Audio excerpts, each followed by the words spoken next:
Bonjour et bienvenue. Cette vidéo a pour objet de vous présenter comment utiliser l'outil Synergie CTE et notamment comment réaliser la quatrième étape de votre demande de versement.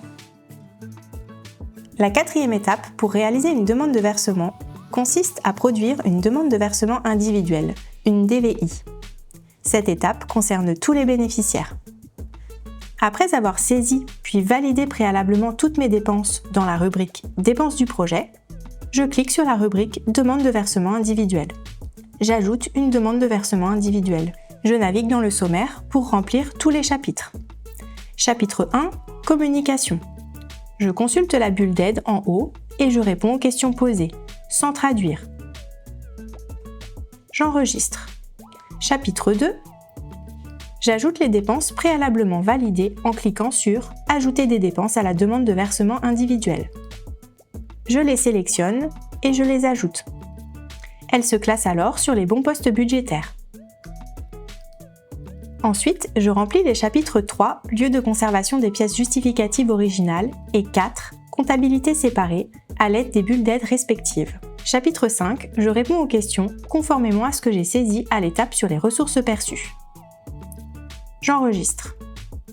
Le chapitre 6 est un chapitre informatif que je lis avant de passer au chapitre suivant. Le chapitre 7 recueillera la signature du représentant légal de ma structure une fois la DVI validée définitivement.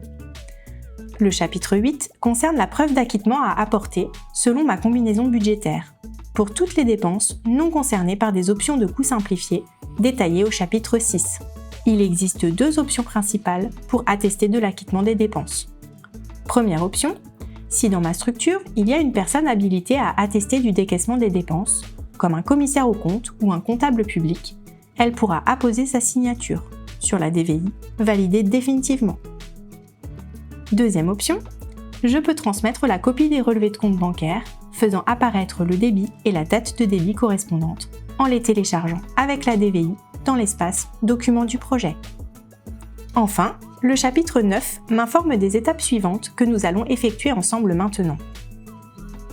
Après avoir dûment rempli tous les chapitres, je clique sur « Valider définitivement le document ».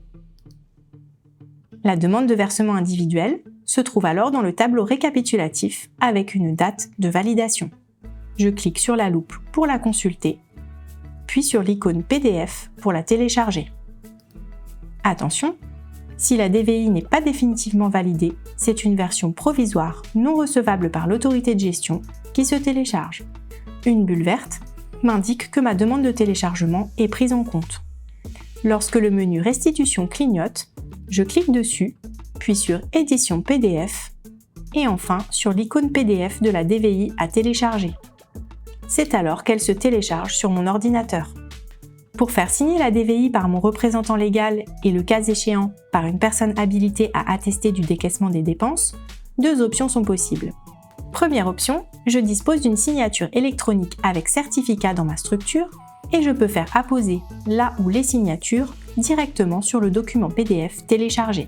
Deuxième option, j'imprime le document, je le fais signer en version papier et je le scannerai une fois signé.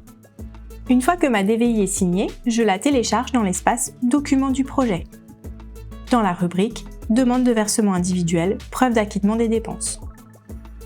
Si j'apporte la preuve d'acquittement des dépenses avec des relevés de compte bancaire, je les fusionne à la DVI ou les charge séparément dans la même rubrique en mentionnant le numéro de la DVI à laquelle ils se rattachent. Je termine cette étape par l'envoi d'un mail au porteur du projet pour l'informer du dépôt de ma demande de versement individuel.